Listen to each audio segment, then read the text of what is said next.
वास्तव में ये तो बहुत ही चिंतनीय स्थिति है। अगर हमारी भावी पीढ़ी की सोच इस प्रकार की है तो भविष्य में हम हाँ गुरुवर, देश में महिलाओं की स्थिति तो और भी दयनीय है। कन्या भ्रूण हत्या, अशिक्षा, दहेज आदि बुराइयों से महिलाएं कैसे पीड़ित हैं, आप उस स्थिति को भी देख लीजिए गुरुवर। देखिए समधी जी, लड़की तो आपकी बहुत सुशील है और हमें बहुत पसंद भी है, पर लेन देन में हमारा बिल्कुल भी विश्वास नहीं है। आपकी लड़की हमारा लड़का, इसमें सौदेबाजी वाली क्या बात है? ये तो आपकी महानता है जी, वरना आज के जमाने में ऐसे लोग कहाँ मिलते हैं। सही पकड़े हैं समधी जी, हम इस बुढ़ापे में पैसे लेकर क्या करेंगे? हमने तो जीवन भर की कमाई बेटे को पढ़ाने लिखवाने में लगा दी, अब उसकी दुकान खुलवाने में 14-15 लाख तो लग ही जाएंगे। वैसे भी भाई साहब, अब आप जैसे रिश्तेदार मिल गए तो हमें क्या चिंता? मतलब नहीं समझे बहन जी। इसमें मतलब समझने जैसी क्या बात है बहन जी? हमसे जितनी मदद होगी हम करेंगे, बाकी आप लोग तो हैं ही। चलो समधी जी, बच्चों की खुशी में ही हमारी खुशी है, जितना हमसे हो सकेगा हम करेंगे ही। और दुकान पर तो कोई साइकिल से जाएगा नहीं, और जो मोटरसाइकिल आप देंगे उस पर आपकी बेटी और दामाद ही तो घूमेंगे। हमें क्या करना है?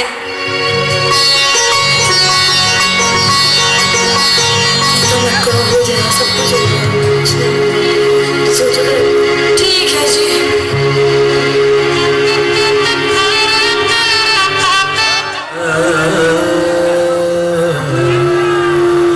चल, सारा दिन पड़ी पड़ी खाट तोड़ती रहती है।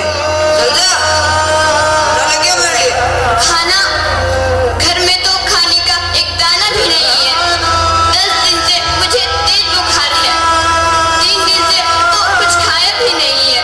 दवा तक के लिए तो पैसे है नहीं, और तुम रोज शराब पीकर आ जाते हो। बहुत ज्यादा जुबान चल रही है तेरी। बहुत रईस बाप की बेटी है ना तू। तेरे बाप ने 15 लाख की जगह 5 लाख 5 लाख में मेरे पल्ले बांध दी। आज तुझे बताऊं,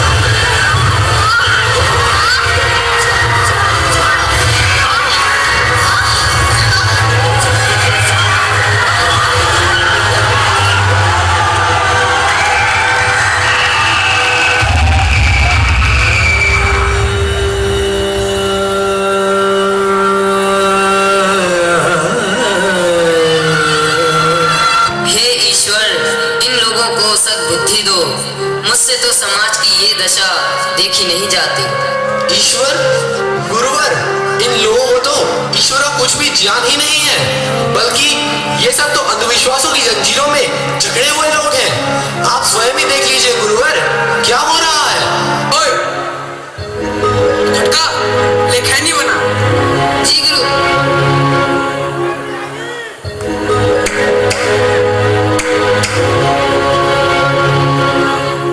थू, थू। गुरु गुरु, एक मोटा मुर्गा है,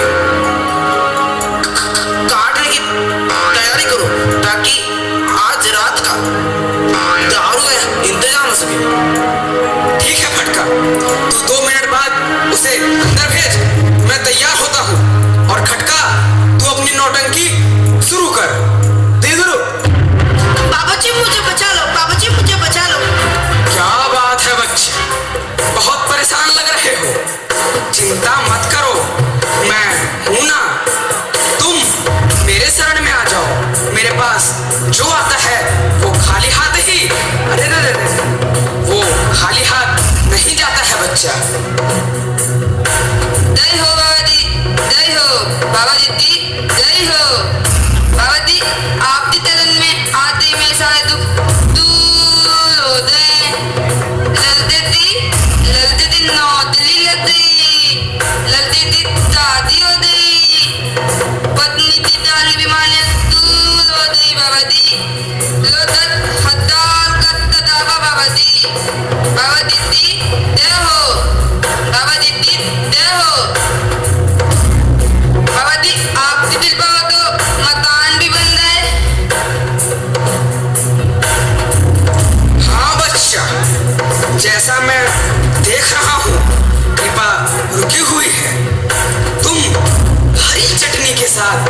समोसे खाओ और पत्नी को गोलगप्पे खिलाओ और प्रसाद में भी गोलगप्पे बांटो। रुका हुआ काम भी पूरा हो जाएगा। आदे तादी बाबाजी की जय हो बाबाजी की जय हो। मुझ पर भी अपनी कृपा करो बाबूजी, मैं बहुत परेशान हूँ।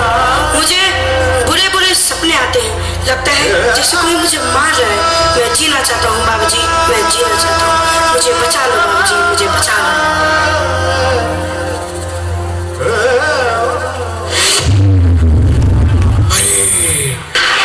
तो बहुत बड़ी प्रेत आत्मा की काली छाया है, काली छाया है, काली छाया है, काली छाया है, काली छाया है, काली छाया है। हे राजन, वास्तव में राज्य के लोगों की दशा तो बहुत ही दयनीय है। गुरुवर, आप ही इन समस्याओं का कुछ समाधान सुझाइए। मेरी तो कुछ समझ में नहीं आ रहा, क्या किया जाए? ठीक है राजन, समस्या जटिल है, अतः मैं चिंतन करके कुछ समय पश्चात आपसे बात करूंगा। हे ईश्वर, मेरा मार्गदर्शन कीजिए। हे ईश्वर, मेरा मार्गदर्शन कीजिए। हे ईश्वर, मेरा मार्गदर्शन कीजिए।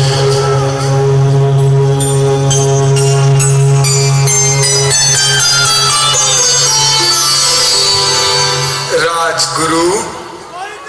प्रणाम ऋषिवर, आप कौन हैं? कृपया अपना परिचय दें। प्रणाम, मैं पतंजलि हूँ। महर्षि पतंजलि, आप अहोभाग्य। ऋषिवर, आप इतने चिंतित क्यों दिखाई दे रहे हैं? हे महर्षि, आपको तो ज्ञात ही है कि राज्य के लोगों की मानसिक स्थिति क्या है, पर मुझे कोई समाधान नहीं सूझ रहा। ऋषिवर, समाधान से पहले आपको इसके मूल कारण जानने होंगे। आओ, इनके मूल कारण जाने। हे देवी, कहो, तुम अपने पति को बेईमानी करने के लिए क्यों विवश करती हो? ऋषिवर, जब ईमानदारी से सारी सुख सुविधाएं नहीं मिल सकती, तो मैं भी क्यों ना औरों की तरह अपने पति को बेईमानी से धन कमाकर मेरे लिए सारी सुख सुविधाएं जुटाने को कहूँ। आखिर मनुष्य का जन्म सुख सुविधाओं का भोग करने के लिए ही तो हुआ है। देखो ऋषिवर, इसको अविद्या अर्थात अज्ञानता रूपी क्लेश के कारण मनुष्य के जन्म के वास्तविक उद्देश्य का पता ही नहीं है। इसी अज्ञानता के कारण इसको भौतिक संसाधनों के प्रति राग हो गया है। आप सत्य कह रहे हैं महर्षि, लेकिन भावी पीढ़ी में इतना आक्रोश। अब आप भावी पीढ़ी के आक्रोश के कारण को भी जान लें। सुनो पुत्र, कहो, आपके मन में अपने अध्यापक और माता पिता के प्रति इतनी सम्मान की भावना क्यों है? What can I do? Nobody tries to understand. They think I am a small boy and I know nothing. They always want to teach me. I don't require all these boring lectures. If they cannot fulfill my demands, they have no right to give me all these nonsense lectures. देखा ऋषिवर, अविद्या से ग्रसित होने के कारण कैसे अस्मिता अर्थात अहंकार रूपी क्लेश इस भावी पीढ़ी के सिर चढ़कर बोल रहा है। आओ, अब दहेज और नशे के कारण महिलाओं पर हो रहे अत्याचार के कारण को भी जान लो। सुनो माता जी, विवाह तो एक पवित्र बंधन है। जब आप इसकी शुरुआत ही सौदेबाजी से कर रहे हो, तो फिर उसका भविष्य क्या होगा? ऋषिवर, समाज में तो लेन देन चलता ही रहता है। अगर हम नहीं लेंगे तो समाज में हमारी क्या इज्जत रह जाएगी? देखो ऋषिवर, अज्ञानतावश ये लोग अहंकार में चूर हैं। समाज में झूठी इज्जत बनाने के चक्कर में सही गलत का विचार ही नहीं कर पा रहे। और तुम बताओ युवक, क्या तुम्हें इतना भी चैन नहीं कि यह नशा तुम्हारे शरीर के साथ साथ तुम्हारे परिवार की भी बर्बादी का कारण है? क्या करूं, जीवन में इतनी चुनौतियां थी, दिन भर दिमाग में इतना तनाव रहता था, दुख रहता था कि रात को नींद नहीं आती थी। एक शराब तो ऐसी चीज है जो मुझे सुकून देती है, और ये मेरी पत्नी भाषण दे देकर मुझे और परेशान करती थी, इसलिए गुस्से में मेरे हाथों इसकी मौत हो गई। देखो ऋषिवर, जीवन की चुनौतियों का सामना कैसे किया जाए इसका ज्ञान इसे है ही नहीं। ये व्यक्ति भी अविद्या और राग से ग्रसित होकर अपना परिवार तथा खुद का जीवन बर्बाद करने पर तुले हुए हैं। आप सत्य कह रहे हैं महर्षि। वास्तविक ज्ञान के अभाव में ही समाज में इतनी कुरीतियां व्याप्त हैं, लेकिन शिक्षा के प्रसार द्वारा ही इनका समाधान संभव होगा। शिक्षा का प्रसार होगा तो इनका समाधान भी हमें अवश्य मिलेगा गुरुदेव। इस तमाम मुख्य अतिथि जी शहीद मंजूर साहब को आमंत्रित करता हूं, आप आए और हम सभी को आशीर्वाद दें। माननीय मंत्री जी।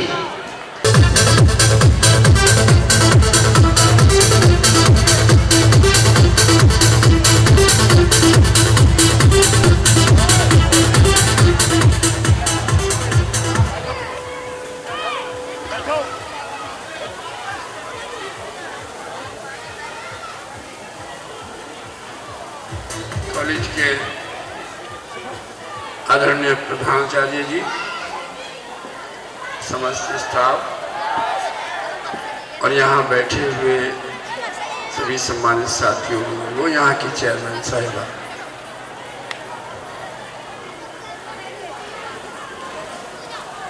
हर साल की तरह इस साल भी वार्षिक उत्सव, और ये उत्सव मेरे चुनावी मजबूरी की वजह से नियत तिथि पर नहीं हुआ। मैं मैनेजमेंट का, प्रधानाचार्य का और स्टाफ का सबका शुक्रिया अदा करता हूँ कि उन्होंने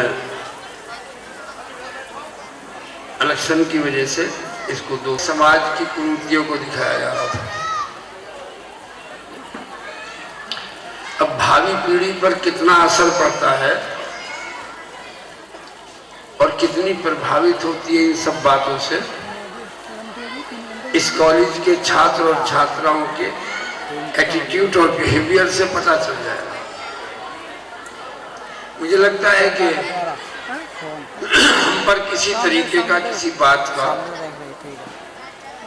और समाज को कैसे बदला जाए और कैसे बदला हुआ है, हम पर कोई खास फर्क नहीं पड़ रहा। हम जहां हैं वहीं हमें रहना है, और जो अब एक शिक्षा दी जा रही है कि कैसे ही भी आगे बढ़ो, बात शिक्षा ग्रहण करने की नहीं है बल्कि आगे बढ़ने की है। हम कैसे अगली पंक्ति में आए, बस हमारी सोच ये है। हम कैसे समाज को बदलें, इस तरफ हमारा कोई ध्यान नहीं। और यही कारण है कि दिन प्रतिदिन समाज का पतन होता जा रहा है।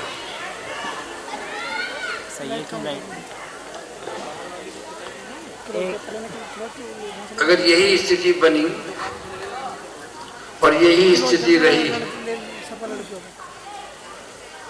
तो जो ये शिक्षा के मंदिर हैं, ये शिक्षा के मंदिर ना होकर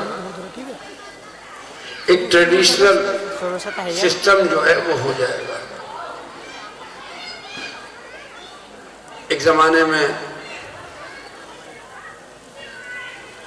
गुरुकुल पद्धति थी और मदरसा एजुकेशन थी, उसमें पढ़ाई कम होती थी, गुणाई ज्यादा होती थी।